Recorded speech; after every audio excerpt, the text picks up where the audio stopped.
like a boss. So today we're gonna be talking about how to stop manipulation from happening from the beginning. All right, I'm gonna teach you 3 steps how to check his corny ass so that a manipulation is avoided. You see, a lot of people try to get out of manipulations. My solution to you is avoiding manipulation. You see what I'm saying? So these are some of the 3 steps, and the reason why I made this video is because a lot of women get manipulated by men. They definitely do. And the women that and they get manipulated by men usually they care about. You see, it's not easy to get manipulated by a guy you don't care about, but it's very easy to be manipulated by a guy who you care about. And so that's part of the risk of caring about people, that they are easy to be manipulative, and you will only know either if you know how to read the signs or if you gain perspective and look back. You know, it's kind of like being depressed. You don't know you were depressed until you get out of that period in your life and you look back and you're like, holy shit, I was deeply depressed, right? So these are some of the 3 steps that you got to avoid, right? So one of the most important things when it comes to avoiding manipulation is detaching yourself from the outcome. You see, for men, right? For example, you women, and you women know exactly what I'm talking about, okay? You cannot fuck with a guy if he doesn't care about you, right? And also, you cannot fuck with a guy if he has other options, all right? Now, what does other option means? Other option doesn't just mean fucking sex. Other options mean validation. They get their validation from different sources. The more you love someone, the more of their validation you exclusively want. So, why do we need validation? Simple, because we lack it from our own selves. The natural tendencies of humans is to feel a lack inside, and that lack inside will manifest itself through you trying to find companionship. That's part of and that companionship will lead to more reproduction. I think it's part of the DNA of humans, so that you could keep fucking and keep having kids, right? So when it comes to detaching to manipulation, the first thing you got to do is stop. How can I say this? Raise your standards, and because raising your standards automatically detaches you. In other words, if you say, "I will not accept bullshit from men," right? You gotta have clear fucking boundaries that you will follow through no matter how nice his dick is. You gotta have those boundaries, because if you don't have those clear boundaries, what's gonna happen is that the guy's gonna get you emotional. How does he get you emotional? You start liking him. You feel emotion towards him. You start giving him the benefit of the doubt. And once you really start liking him, your perception of him will not be clear. Everyone else will see the manipulation but you. So for you, you have to defend yourself. You have to arm yourself. And the only way for you to arm yourself is to have standards. Say, I will not accept a guy who only texts me once a day. Or I will not accept a guy who goes silent on me when he's mad at me. Now, how do you when you say but what happens if he goes silent on me and I never hear from him again? Listen, bitch, okay, fuck him, let him go. Do not chase a guy. Lose the guy rather than chasing him. Make that a fucking policy. Do not chase a guy out of emotion. Only chase a guy out of strategy. What do I mean by strategy? Only chase him so that you could give him a taste and then back off. Don't chase him because you feel needy and you want to hear from him. That's how you get manipulated. That's how you get manipulated. He'll start seeing your weaknesses. That's the first thing. Raise your standards and do not accept bullshit from men. Have clear boundaries, and the most important thing, be willing to walk away. Be willing to walk away at the drop of a switch. That's how it has to be. There's no other way around it. You know, because what's going to happen is that he's going to hurt you. And then you're like, well, like he hurt me. And when someone hurts you, in order for you to feel better, you need to get their validation, right? So you're like, oh, why are you mad at me? Why are you mad at me? He doesn't respond. And then you text him again, why are you mad at me? He says, look, I'm mad at you because of this, all right? I'm not dealing with this. You're like, I'm sorry, baby, I'll change. Oh, for real? Yeah, I'll change. I'm so sorry. And now guess what? You fuck up and you're like, oh no, I fucked up. I'm sorry, baby. He's going to go cold on you and you're going to go back to him. This is what happens. It's human nature. So the first thing, be willing to walk away. Be willing to completely let it go. Now, the problem is that it's very difficult for some women to let it. It's difficult for some women to let it go, but this is what I'm talking to you. I'm saying how to avoid it from the beginning. I'm not telling you guys how to escape it if you guys are in it, how to avoid it from the beginning. But also this works if you're in it, right? Raise your standards. Do not accept that bullshit from guys. Don't accept my bullshit. You know what I'm saying? Second thing, get some perspective. Always be meeting other men. When you work at a job and you get fired, your employees will have other applications. Employers take application even when they have you in the job. Why? So that if you leave, they have somebody else to replace you. Now, I'm not saying to be fucking other people. What I'm saying is have other options. Keep applying for different jobs. Keep your options open. Put guys in the friend zone. Not me though. Don't you fucking do it, because I'm leaving if you do that shit. I made a mistake of accepting the friend zone from a girl a couple weeks ago. Huge mistake. I'm not doing that shit again. Right? Why? Because it gives you perspective. And also, when I mean perspective, also doesn't just mean compare him to other guys, because when you like a guy, you exclusively see him and you sort of give him more qualities than he really has. When I mean by perspective, also, it means looking into the future. Look at how this behavior will affect the future. Look at how this relationship, if it progresses at the pace that it's progressing, and then in direction that it's progressing, how will it look in the future? Don't just look at the quick reward of getting his validation and feeling good. Nah, bitch. No, I'm kidding.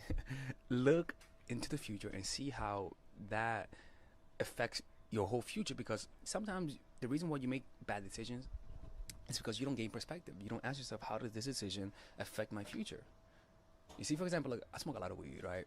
And something that helps me stop smoking sometimes is not just seeing the initial high you get, but also seeing what will happen afterwards. Okay, I'll get high, but then the next time I'll smoke 2 hours later, right? And I'll get kind of high, and then 3 hours later, and I'm like, fuck, I'm not even getting that high. 4 hours later, I'll smoke another one, and then I'm like, fuck, now I'm chasing the magic dragon. You see? And so when I think about that, and I don't just focus on the reward, but also what will happen today, what happened 1 hour, 2 hours, 3 hours, 4 hours, then my mind begins to get more perspective, and it'll be a lot easier to let it go, right? And the last thing, focus on the larger goal. Have a goal in mind. Have a model of the relationship you want to have. Write it down. Write down how you want to be treated. Write down how he's gonna be treating you, how you're gonna be treating him, and the dynamic. Who's chasing who? What does he do for a living? What kind of friends does he have? How does he treat you? How does he talk to you? How does he talk to your friend?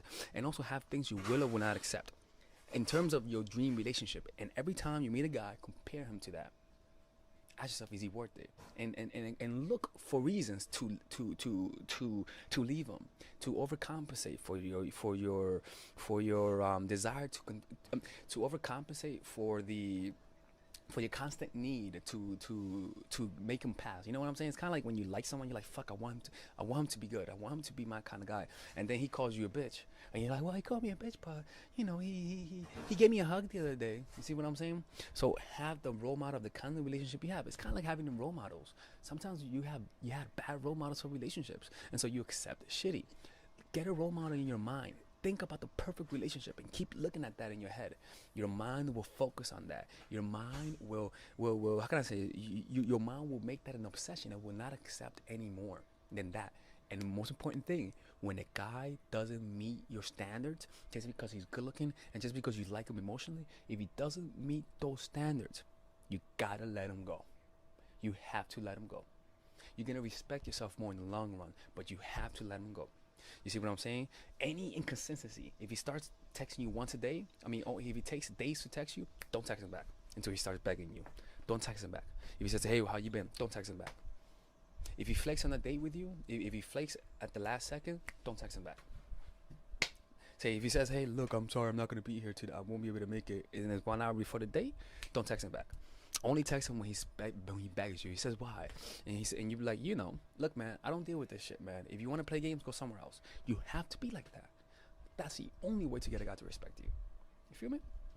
Now, if you guys like this kind of topic, I talk a lot about this in the Psychological Game of Attraction. It's my course. You can check the link below. I like this video. I really enjoy this one. If you guys want to attend my seminar, if you guys want one-on-one coaching, go to mindforattraction.org/endgame coaching. I have a coaching session to do in a few hours, so I got to prepare for that. And that's it, ladies. Have a great day, and bye-bye. I like this angle. I like this area. It feels good, right? Yeah, hell yeah. Bye-bye. All right, ladies and gentlemen, if you guys ever want to learn how to use your feminine energy to influence people, learn how to use your masculine energy to become more assertive, and also learn how to blend both energies to improve your dating life, your spiritual life, honestly, your relationship life, your family life, your career life, this is the course for you. If I had to make a course for my nieces, I have two nieces, one is 8, 19, and one is 14, 15. 16. Holy shit. Oh my God, he's a bad fucking uncle. He's a bad uncle. Get him. Shut up, Melissa. You should get this course, right? And this is the course that I will make for them. So, for example, watch the curriculum, right? In the first week, we're going to be showing you how to establish a strong masculine foundation without letting it hurt your feminine energy. This masculine foundation is a source of who you are, right? It's your bodyguard. Without this, whatever feminine energy you create will be destroyed by the outside, because your masculine is your shield. So we'll talk about goal setting. We'll talk about how to develop a serious attitude. We're going to be talking about how to use more logic, how to use more goal-oriented behavior. It's more how to be a man. Now the next one is how to embrace the feminine energy, right?